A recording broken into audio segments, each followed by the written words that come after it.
نبي ولا رسول بعده سبحانك لا علم لنا إلا ما علمتنا إنك أنت العليم الحكيم رب اشرح لي صدري ويسر لي أمري واحلل عقدة من لساني يفقهوا قولي أما بعد. Puji syukur alhamdulillah kita panjatkan kehadirat Allah Subhanahu wa taala yang mana dalam kesempatan pagi hari ini Allah masih memberikan kesehatan, kekuatan, keimanan serta kesempatan kepada kita semuanya sehingga alhamdulillah berkat kudrah dan iradahnya kita bisa melaksanakan di antara salah satu kewajiban kita. Yang pertama adalah alhamdulillah kita bisa melaksanakan salat subuh secara berjamaah. Mudah-mudahan Allah Subhanahu wa taala menerima amal ibadah kita semuanya. Amin amin ya Allah ya rabbal alamin.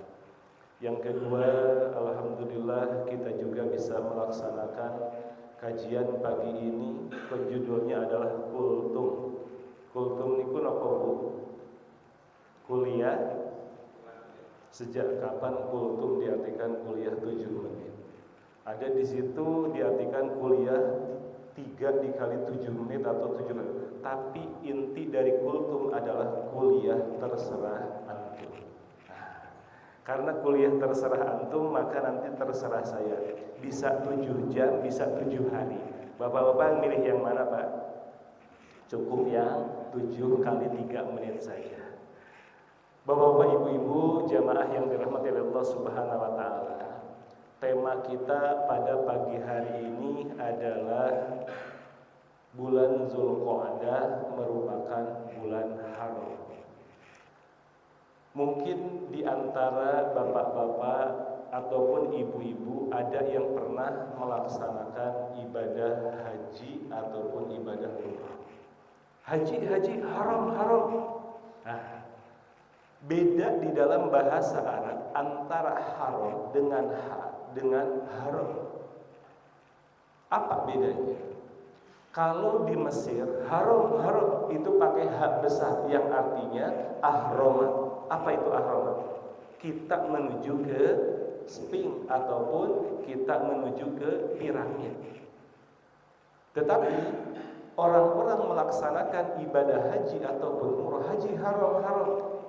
Artinya bukan haram-haram, tapi apa? Siapa yang mau menuju ke Masjidil Haram, di antaranya ketika berada di Madinah dia tetap haram karena akan menuju ke Masjid Nabawi, dinamakan dengan Masjidil Haram yang pertama. Kemudian juga begitu, yaitu haram ketika kita mendengarkan kata-kata itu di Makkah Al-Mukarramah. Haji haram. Nah, haram di sini adalah siapa yang mau menuju ke Makkah atau ke Ka'bah yang disitulah ada Masjidil Haram. Bapak Ibu jamaah yang dirahmati oleh Allah Subhanahu wa taala. Tetapi yang ingin kami sampaikan dalam kesempatan pagi hari ini, Allah Subhanahu wa taala berfirman di dalam Quran surat At-Taubah ayat ke-36. Inna iddatas syuhuri indallahi isna asyara syahran fi kitabillahi yawma khalaqas samawati wal arda minha arba'atun hurum dzalika ad-dinul qayyim fala tadlimu fihinna anfusakum wa qatilul musyrikina kaffah kama yuqatilunakum kaffah wa'lamu annallaha ma'al muttaqin. Bapak Ibu, ini adalah merupakan salah satu yang ada di dalam Quran surat At-Taubah. Sebelum kami menyampaikan dari ayat yang ke-36 surat At-Taubah. Di sini adalah pondok tahfidz Quran. Bapak Ibu, ada berapa jumlah ayat dalam Al-Quran itu? Ada berapa, Dek? Dek, ada berapa? Biar tidak ngantuk, sengaja saya tanya. Ada berapa deh jumlah ayat dalam Al-Quran? 6.600? Alhamdulillah. Mohon maaf bagi yang mengatakan 6.666, mulai sekarang taubat. Al-Quran mana yang jumlah ayatnya ada 6.666? Kalau tidak percaya, di etalase di situ ada Al-Quran banyak. Habis ini silahkan dihitung. Jumlah ayat dalam Al-Quran itu ada 6.236. Ada 6.236. Itu kalau basmalahnya tidak dihitung. Kemudian bagaimana kalau basmalahnya dihitung? Ada berapa? Ada berapa jumlah surat dalam Al-Quran? Ada 114. Tetapi kalaulah ada pertanyaan, ada berapa jumlah ayat dalam Al-Quran kalau basmalahnya ditambahkan? Berarti 6.236 ditambah dengan 112. Lah, yang dua kemana? Maka yang dua itu diantaranya yang pertama surat Al-Fatihah dan yang kedua surat At-Taubah, maka basmalah sudah ada di dalamnya. Berarti ada berapa jumlah ayat dalam Al-Quran kalau basmalahnya ditambahkan? Maka 6.236 ditambah dengan 112 ketemulah 6.348.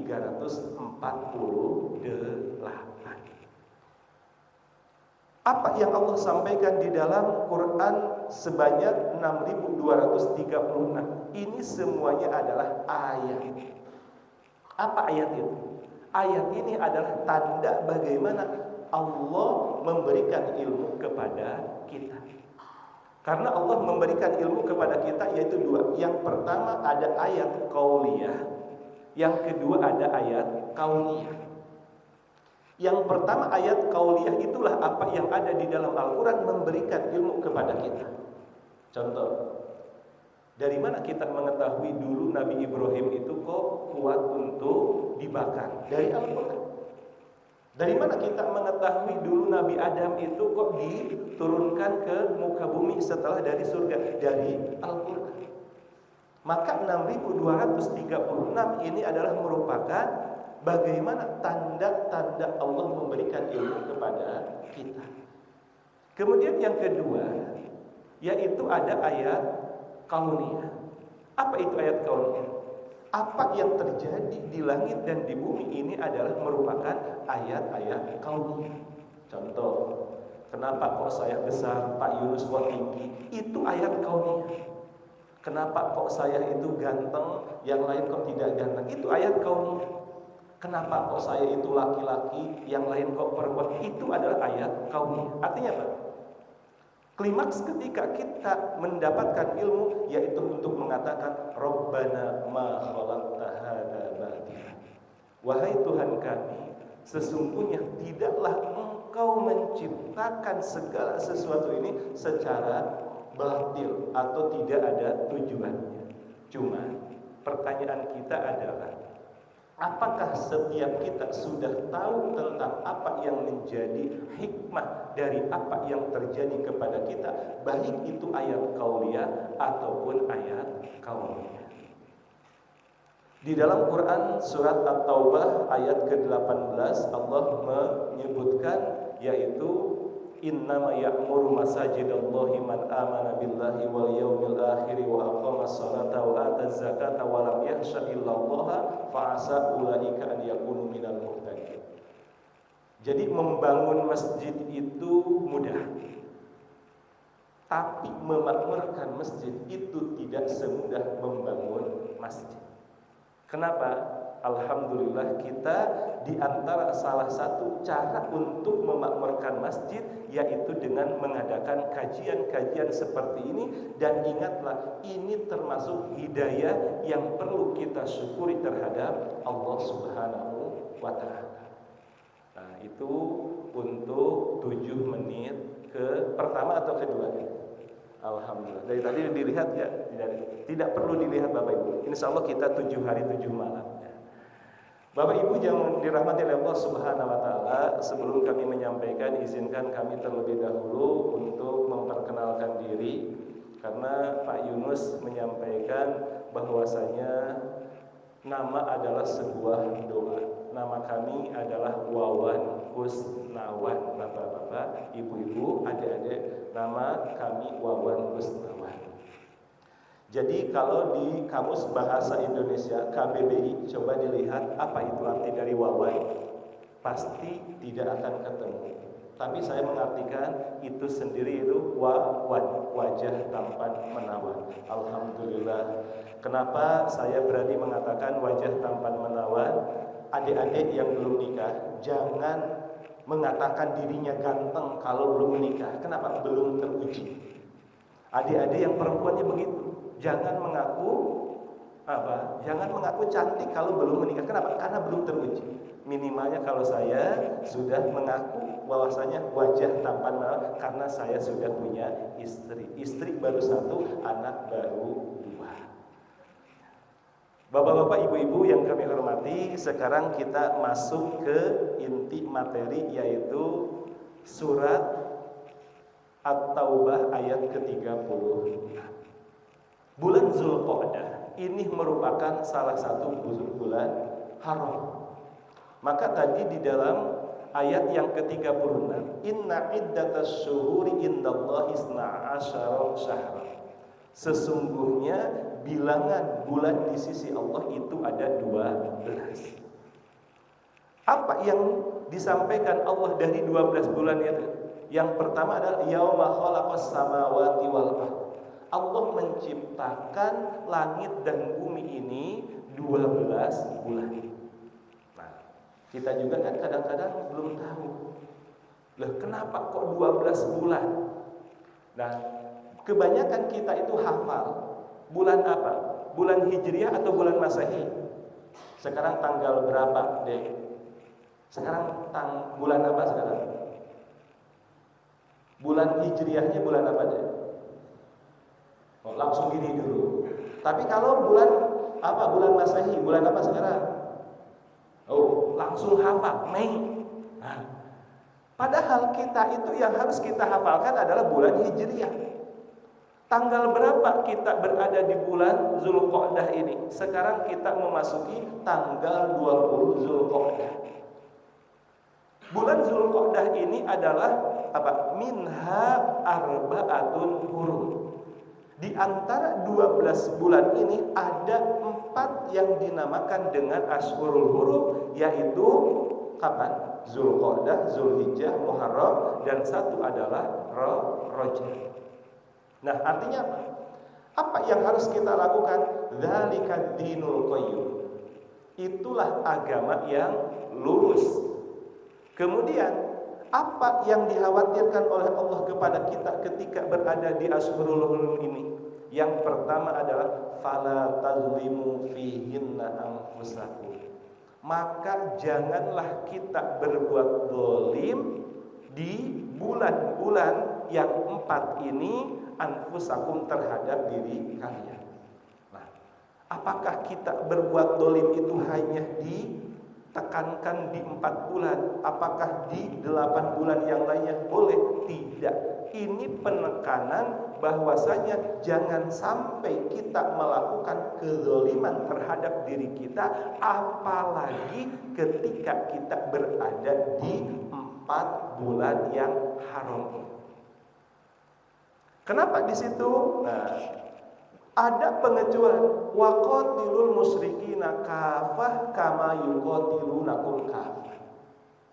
Di antara yang harus kita pegang ketika berada di Ashhurul Hurum ini, maka tidak boleh ada peperangan kecuali kalau ada yang memerangi kita dari orang-orang musyrik, maka kita boleh untuk memerangi mereka. Kenapa? Innallaha ma'al muttaqin. Karena sesungguhnya Allah bersama orang-orang yang bertakwa. Bapak Ibu jamaah yang dirahmati oleh Allah Subhanahu wa taala. Nah, sekarang kita lihat dari segi bahasa terlebih dahulu. Zulqa'dah itu kenapa kok dinamakan dengan Zulqa'dah? Kalau adik-adik mungkin yang berada di pondok pernah belajar tentang ilmu nahwu. Ada yang dinamakan dengan Asmaul Khamsah, isim yang 5. Apa itu? Di antaranya adalah Dzu.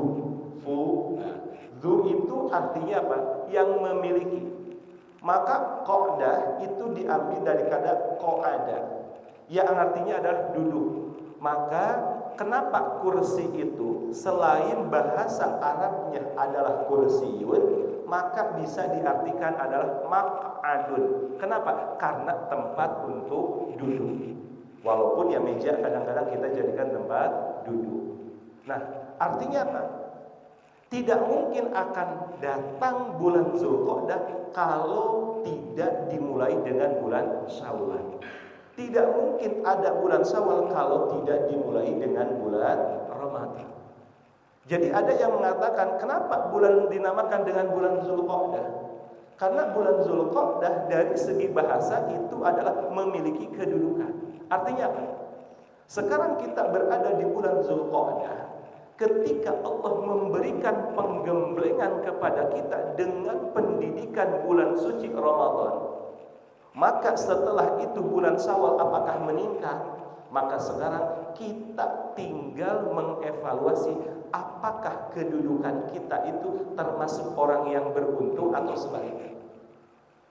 Maka disitulah ada dinamakan dengan Zulqa'dah. Jadi kalaulah kemarin kita mungkin di bulan Syawal ada yang fluktuatif naiknya, ada yang kadang naik, ada yang mungkin tidak naik sama sekali, ada mungkin yang datar atau bahkan yang turun. Maka apa? Itulah gambaran dari keimanan yang ada di dalam diri kita. Maka hari ini judulnya kan ngopi, walaupun nggak tahu ada kopinya atau enggak nanti. Ngopi itu apa, Bu?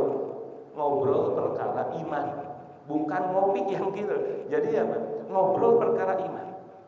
Kami yakin Bapak Ibu ketika mau datang ke sini sudah punya pandangan masing-masing, sudah punya ilmu apa yang ada di dalam diri kita. Tetapi kenapa kita harus sering ngopi? Kenapa kita harus sering ngobrol perkara iman? Karena ingat, iman itu kadang bertambah, iman itu kadang berkurang. Jadi kenapa kok iman itu bertambah, kadang iman itu berkurang? Ingat Bapak Ibu, di dalam diri kita ada hati. Ala inna fil jasadi mudghah idza saluhat saluhal jasadu kullu wa idza fasadat fasadal jasadu kullu ala wa huwa al-qalb. Jadi ingatlah di dalam diri kita itu ada segumpal darah. Kalaulah segumpal darah itu benar, maka akan benar seluruh amal perbuatan. Tetapi ketika segumpal darah ini tidak benar, maka tidak akan benar apa yang kita lakukan. Ala, ingatlah, itulah yang dinamakan dengan hati. Maka ada ungkapan hati-hati dengan hati, jangan sampai pindah ke lain hati. Kenapa? Hati ini tidak pernah bohong, Bapak Ibu. Coba tanya kepada hati nurani kita. Yang bohong itu apa? Yang bohong adalah mulut kita. Hati nurani kita yang paling dalam itu tidak pernah bohong. Kenapa? Karena mata hati kita yang paling dalam sudah bisa melihat mana yang benar, mana yang salah. Maka kita selalu berdoa, Allahumma inna nas'aluka imanan kamilan, keimanan yang sempurna. Ya muqallibal qulubi sabit qulubana ala dini. Wahai yang membolak-balikan hati, maka tetapkanlah hati kami atas agama. Artinya apa? Jadi kenapa kita harus sering ngopi? Dengan adanya sering kita ngobrol perkara iman, maka bagaimana cara yang pertama kita memantapkan apa yang ada di dalam hati kita? Kenapa harus kita mantapkan? Karena jihad yang paling besar itu adalah jihadun nafs. Jihad melawan hawa nafsu. Siapa yang tahu tentang hawa nafsu kita? Ya kita dengan Allah Subhanahu wa ta'ala. Kita kadang-kadang senyum. Senyum kita itu ikhlas atau senyum punya dosa, insya Allah Allah lebih mengetahui dan kita juga paham. Biasanya kalau adik-adik ketika ujian sering senyum. Senyumnya apa kira? Senyumnya dosa itu. Kenapa? Karena ketika senyum dilihat oleh pengawasnya, oh ternyata lagi lihat temennya. Senyum, tapi senyum tidak ikhlas. Kenapa? Karena dia senyumnya merasa diperhatikan karena sudah melakukan sesuatu yang tidak seharusnya dilakukan. Hadirin jamaah rahimani wa rahimakumullah. Jadi kalaulah kita kembalikan kenapa kita itu harus menjaga hati kita. Karena ingat, kita mengetahui ini benar, itu tidak benar, itu adalah dari hati. Bahkan mohon maaf, bisa jadi ketika kita melihat sesuatu yang tidak baik, bukan sesuatu yang tidak baiknya yang kita lihat, tapi cara pandang kita yang tidak baik. Coba kalau kita sudah suudzon terhadap seseorang, walaupun orang itu memberikan sesuatu kepada kita, kalaulah kita sudah suudzon, pasti di mata kita itu akan tidak baik. Tapi ketika kita melihat seseorang itu dengan kacamata yang baik, apapun yang diungkapkan oleh orang itu pasti akan berbuah kebaikan. Kenapa? Karena cara pandang kita yang baik. Nah, maka kembali, kalaulah bulan Zulqa'dah ini merupakan Ashhurul Hurum, ada makna yang kedua secara bahasa. Zulqa'dah ini diartikan yang memiliki kedudukan. Kenapa? Karena bulan Zulqa'dah ini orang-orang Arab tidak melakukan perjalanan hanya untuk menunggu datangnya waktu ibadah haji. Alhamdulillah, untuk dari Ponorogo, yaitu tadi malam, terakhir jam 1 malam, itu kloter 56 baru diberangkatkan.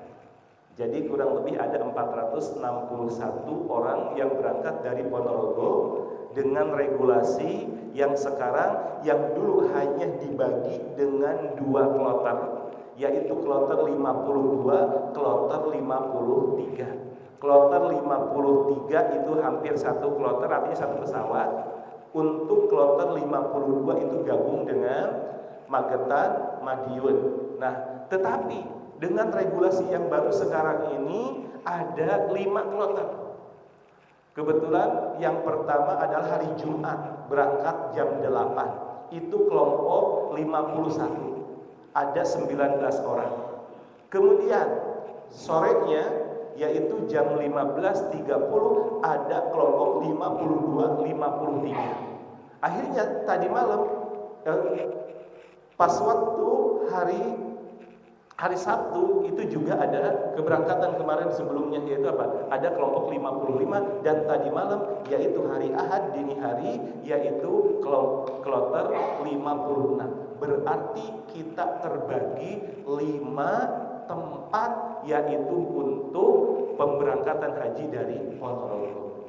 Saya bisa membayangkan bagaimana ketua kloter, ketua kesehatan, atau petugas kesehatan, petugas daerah dan lain sebagainya harus berpindah-pindah dari satu hotel ke hotel yang lain, dan jaraknya ada yang mengatakan sangat berjauhan. Baik, kita kembali kepada arti Zulqa'dah ini.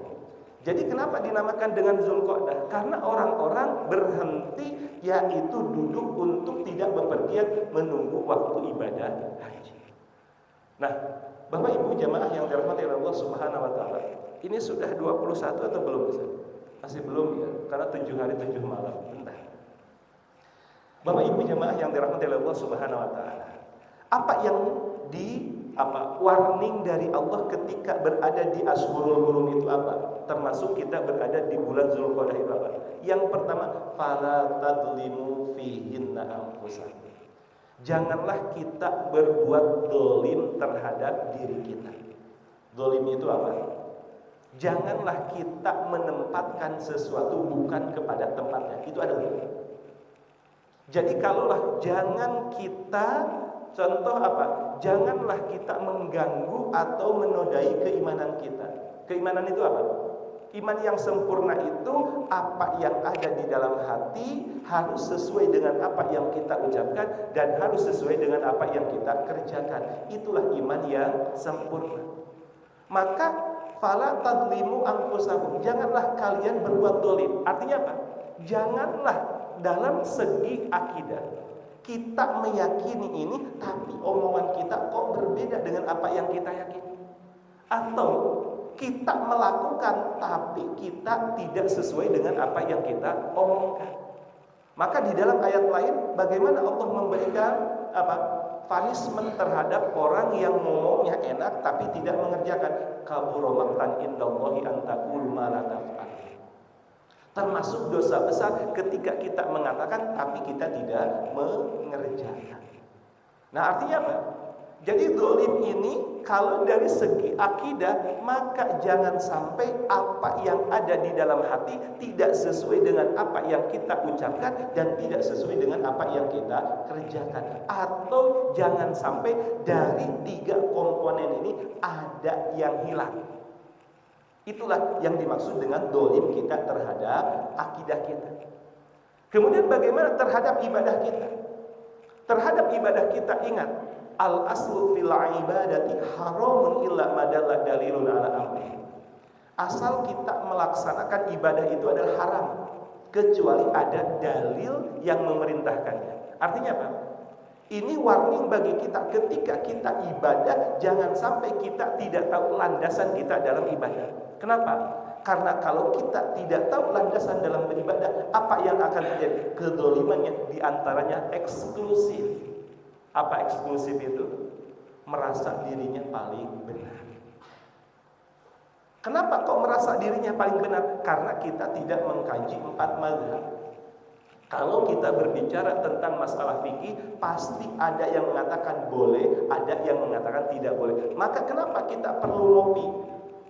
Ngopi diantara salah satu tujuannya adalah supaya kita lebih paham apa yang menjadi dasar kita melakukan ini dan itu.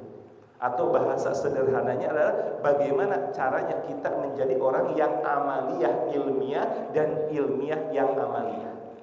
Artinya kita punya ilmu dan kita mengamalkan ilmu itu dalam keseharian kita, dan ketika kita mengerjakan berdasarkan apa yang ada di dalam ilmu. Insya Allah kalaulah ilmu yang amaliyah atau amaliyah yang ilmiah, maka kita akan menjadi orang-orang yang baik akhlaknya.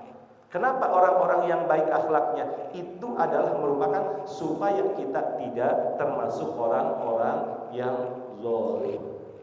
Bapak Ibu jamaah yang dirahmati oleh Allah Subhanahu wa taala, kiranya itu yang bisa kami sampaikan. Karena apa? Merubah kebiasaan itu lebih sulit daripada membuat sesuatu yang baru. Kiranya itu kalaulah ada kekurangan itu dari kekurangan kami secara pribadi, untuk itu kami mohon maaf, dan yang benarnya mutlak dari Allah Subhanahu wa taala. Dan akhir kata kami mengucapkan assalamualaikum